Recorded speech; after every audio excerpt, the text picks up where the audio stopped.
Okay, good morning po mga kamangyan.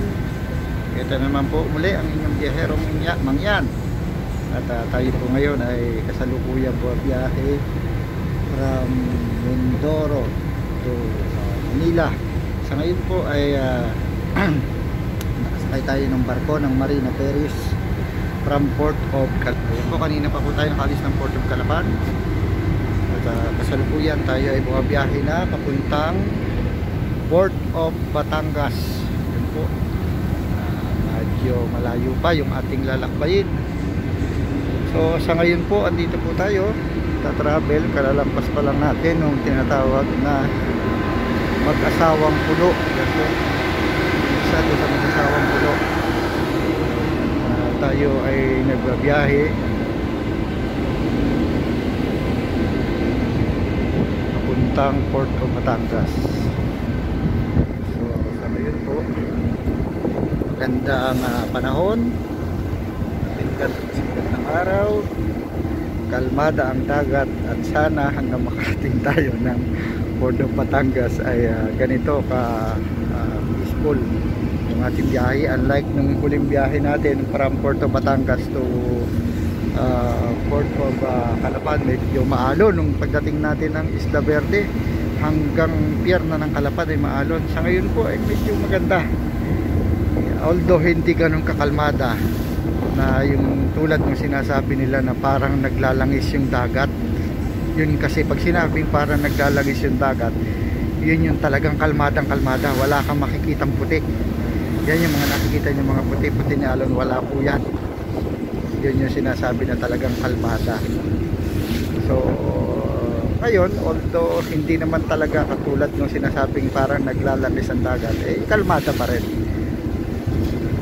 Swerte tayo, parang medyo mabilis-bilis itong ating nasakyang barko ngayon, barko ng Marina Ferries. Hindi katulad ng ating sinakyan noong nakaraan na inabot tayo ng mahigit 3 oras sa biyahe. Ulit ko, yan po yung isa sa mag-asawang pulo. Nagkataon lang dito sa left side tayo dumaan kaya hindi natin nadaanan yung gitna mismo ng 2 pulo.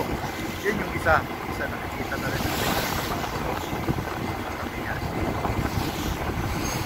Itong nakikita rin ng pagputuan, yan ay part pa ng Batangas. Yung haba niya, ang pinakadulo po niya ay yung bayan ng Lubo. Yung bayan po ng Lubo, yun ang pinakamalapit na part ng Batangas. Sa isla lang ito. Siguro maglalakbay tayo ng more or less 2.5 hours kasi sa natatansya ko medyo mabilis ang takbo itong ating nasakyan barko.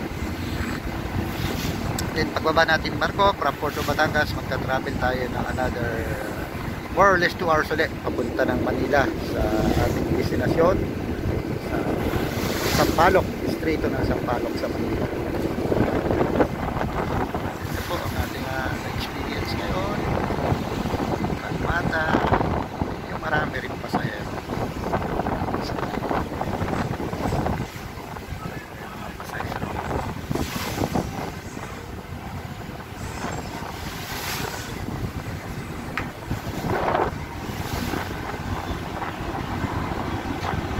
Sa malayo, makikita niya yung ating kinalisan, Port of Calapan sa isla ng Mindoro.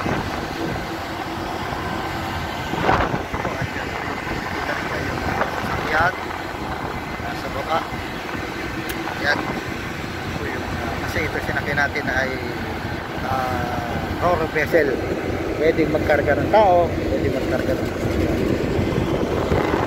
Tayo po ay nasa hulihang bahagi ng barko.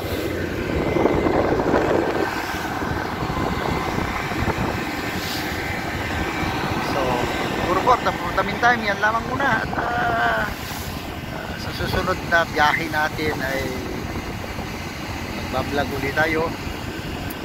At, sana, ang plano ko kasi sa susunod na biyahe, kung babalik ang Mindoro, didiretso ako ng Occidental Mindoro para may makita ko sa inyo. Yan muna po. Maraming pasalamat po hanggang sa sunod na